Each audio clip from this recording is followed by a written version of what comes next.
Welcome back to Central Valley Talk. The show is business and events and finance and everything you need to know and talk about running your business and introducing businesses. We have with us today a guest from Shafter, California, by the way. You're not really in one location. Eric Merz is our guest. You're all over the state, aren't you, Eric? Yeah, I work with businesses up and down the state, but most of them in Kern County, but I have a few clients in different locations and some across the country. Virtually, I coach them. Yeah. I've got one of those calls tomorrow afternoon. Yeah. And business has become, you don't have to have a location or specific location. People don't have to schlep down to your office. You can talk to people anywhere now. Yeah, I mean, unless you got a restaurant or something like that, you got to have people come in. But a lot of business services today, and people like it for the most part. There's some people that prefer the face-to-face all the time. Yeah. And I try to meet with people face-to-face initially and then go from there. But sometimes we do, like, one meeting is virtual and then one will meet face-to-face. Yeah. Keep that connection, that human element. Over the months or years we've been talking, every once in a while I'm getting a real feel for what you do and why people should talk to you. I almost feel like any business could benefit from talking to Eric Merz. I benefit every time you're on the show. But your company is called Vertua Coaching. Tell us about that business and what you do.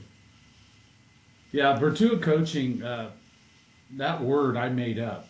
It comes from Veritas and Tua, which means your truth. Mm. And so what I tried to figure out was, what's the common thing I do with almost everyone I work with? It's help them find their truth, where they want to go, how they want to do it, who they want to do it with. A lot of people might think that's kind of like a religious thing. Well, it could be, and sometimes that's part of it, or the value system that they have. So it's really helping them find their truth, their North Star, if you will, what direction they're heading and how they're going to get there. Yeah. In my business, I'm always talking to our workers. I use the word problem. This is a problem we're trying to solve. That's a problem we're trying to solve. At some point, some of my workers started saying, man, Mike's got a lot of problems. Is there a better word than problems? Well, yeah, I mean, you can change the words, but really all business is only created to solve problems. Yeah. That's all. Everybody that does commerce fills the needs of somebody else or the wants of somebody else, and that's the problem they're solving. So, yeah, I don't really know that there's a better way to say it. There's an opportunity would be a better way to serve somebody, right? And one of the things that I've been reading about is businesses should focus on trying to become a hero to some group or some type of client or customer. When they become that hero, then they really have an edge. Yeah. And also it helps them kind of stay focused on what they do and how they do it. Become a hero to somebody, one of your constituencies, one of your customer groups. Be a hero to them. We're going to talk a little bit about team building. Yeah, I mean, and to solve those problems or to become that hero, you can do so much by yourself. I do a lot of work by myself, but I do have some people that help me with stuff in the back, in terms of marketing and things like that. But for an organization that produces something or provides a service in the community, they've got to build a team, because if they start out usually the entrepreneur starts out because they know a craft, they know how to do something, they're very good at it. In fact, they think they're better than the place that they work at. Yeah. And maybe they are, right? And they think they can do better than them, and so they want to create their own business, or they are just independent. So they're rugged individualists that start these businesses. But after a while, they find out that they can grow their business to a certain point, and they have no more capacity. Yeah. So then it becomes, really important that they build this team around them. So now it's about who are they going to get to come on board and help them so that they can grow their business. If they really want to grow a business, if they want to just have a job that's really owned by them, then they don't need to build necessarily a big team. They can probably make a good living, but they're always going to be at that certain place. And there's nothing wrong with that. So when I talk to people and they say, no, I just want to do this and I don't want to grow, they're probably not a good prospect for me because they're probably pretty happy where they're at. They're content. They have no problems. Yeah. So I look for people that want to grow and go to the next level, and they usually building the team is a common problem, and especially today's market that, there's low unemployment. There's not a lot of people looking for jobs, and it's very difficult out there to find good technicians for different industries or people that will show up every day. And with the cost of the minimum wage going up, and that just puts a challenge for some of those jobs in that level. But then the skilled level, it's really hard to find the people. Yep. It's really hard. So that's really an important thing. And building strategies within your company to attract and retain top talent. For most companies, that's the number one thing they talk about when I ask them what's going on and what's holding you back. The problems I'm always talking about. Yeah, so you hire somebody and you didn't get the right fit. Now you've got somebody working there. Now you've got an HR issue you've got to solve. So I don't know how you go about building the team, getting the right people so you don't have that problem later on down the road. Yeah, and I think it really starts with more fundamentals for the company. Like if it's really clear what you do, how you do it, who you do it for, and what your value system is, then if you can articulate that before they come in the door and do some screening around that to see if they match or they latch on to at least part of those values, that could be a good buttoning on point for a long-term loyal relationship between the employer and the employee. Get it right in the first place by knowing where you want to go, and you could express your desired outcomes, I guess, to those you're hiring. Maybe hire right in the first place. Yeah, and it's hard because you're sitting there going, I need somebody in this place, and there's nobody else showing up, and I don't really think they have the skills, so maybe you'll train them. So that's a good point, is like sometimes you might be better off if you find somebody with a really good attitude to train them up in the technical side of the business that they have to deliver for you. So I get what you're saying. Find the guy with the attitude who's willing to learn. Sometimes I found the old experienced guy says, no, I know how to do it. I do it my way, which wouldn't be my way. It's his way. So, yeah. Unless you can figure out a way to adapt and make that work.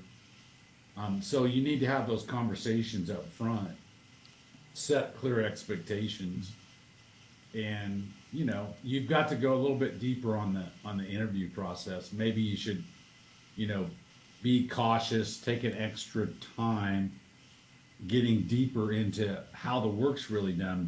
After you think this person's going to be good, bring them into the place where they're going to work, show them how you want it done or how it's been done.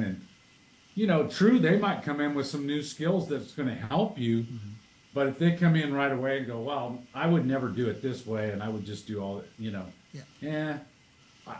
just wrong attitude. Somebody that would say that after they're in the job for a while, but slowly working it in, like, not start out the gate that way. You're probably not looking for that person unless you're not successful in an area of your business. So maybe you had somebody in that position before who really wasn't performing, and you really didn't have the process down. So this person that's experienced might come in and bring just what you want. So don't always just, you can't just blanket say this is the process for hiring, then we're going to only go that way. Because sometimes you can find a diamond in the rough that's really going to help you. I guess where the coaching would come in, if I have a business, a small business, it's just me and one other person, or me by myself, I'm not an HR person. I've never hired anybody. I have no idea where to even start. I guess that's where Eric Merz could come in and coach us on how to do that. Yeah, we would start with, you have you have the roles clearly laid out, what this person will do? Before we even start advertising, we need to make sure we know what that is, so we can put the proper advertisement out looking for the people that we're trying to fit in. And then, like I said, the value system, use questions around your value system to see how they respond to it. So there's no use bringing on somebody on board who doesn't fit your value system, because then you're always going to have a conflict with attitude. Yeah. And that's tough. I mean, you start not enjoying your business or your work life so much if you have this constant strain and conflict. It's hard on everybody. I mean, including the employee, they're miserable. The people around them are miserable. The employer's miserable. Probably the clients are miserable too. So, it's just, you got to find, it's better for somebody to walk out the door if it's not a good fit and have nobody there, and let the boss, work overtime to fill the gap till you find the right person. Right. Like I say, every time I talk to you, I get new ideas on my business, but who should be calling Eric Merz at Vertua Coaching?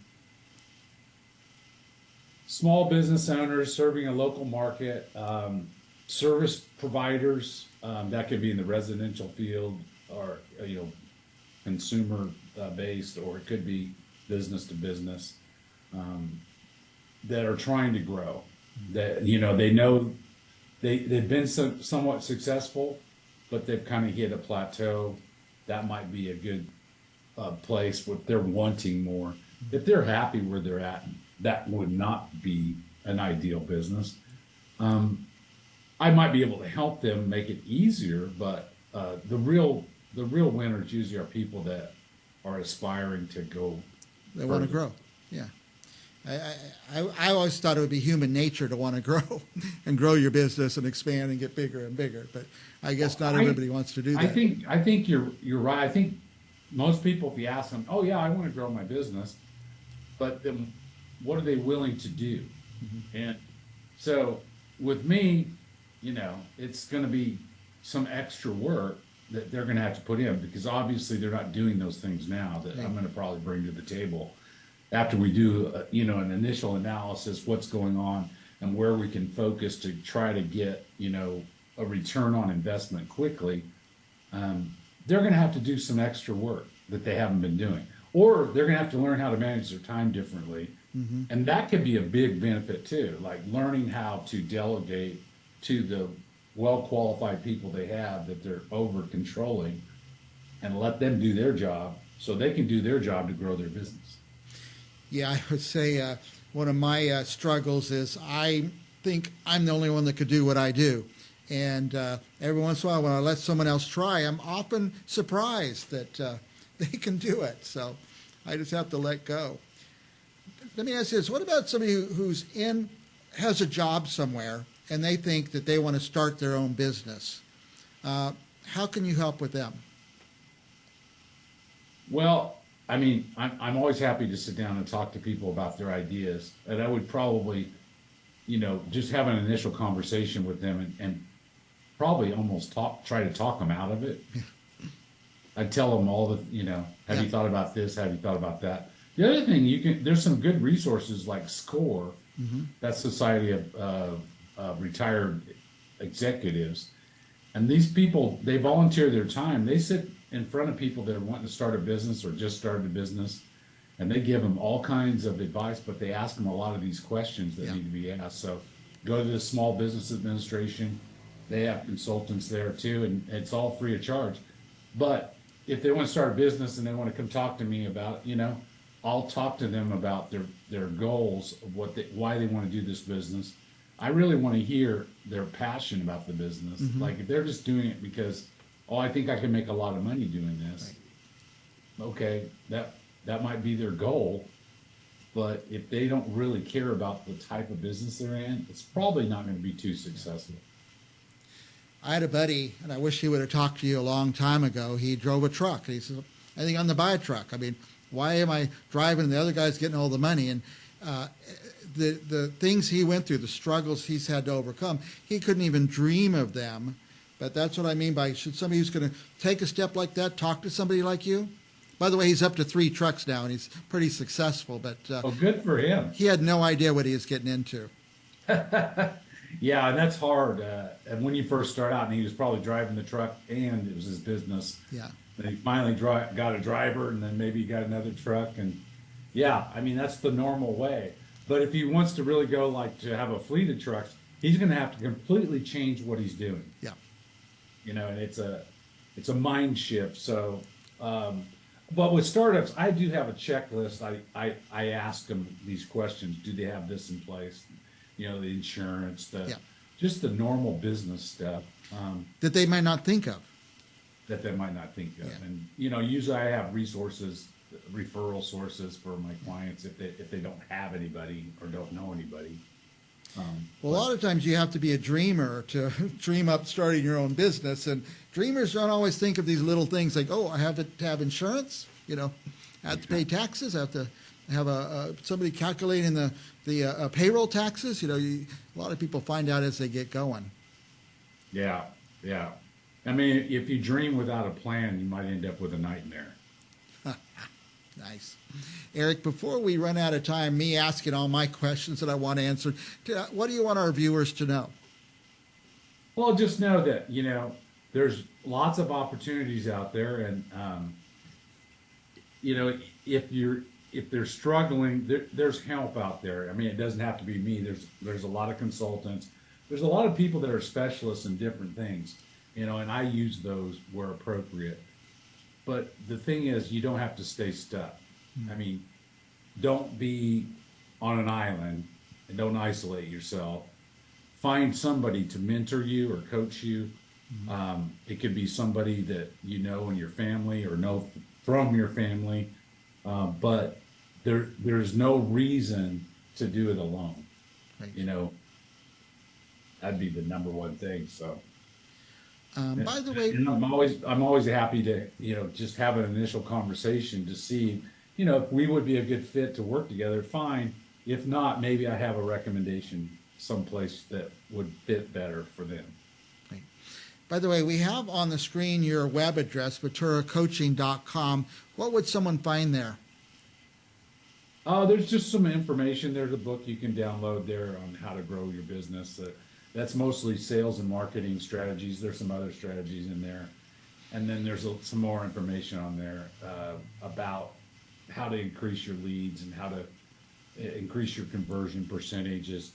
But, you know, that's kind of the nuts and bolts of growing the business. But a lot of times the things that I work with, you know, we work on those things, but a lot of it has to do with the headspace of the entrepreneur. You know, it's right between the ears. Yeah. Eric, we're out of time. Last thoughts for our viewers?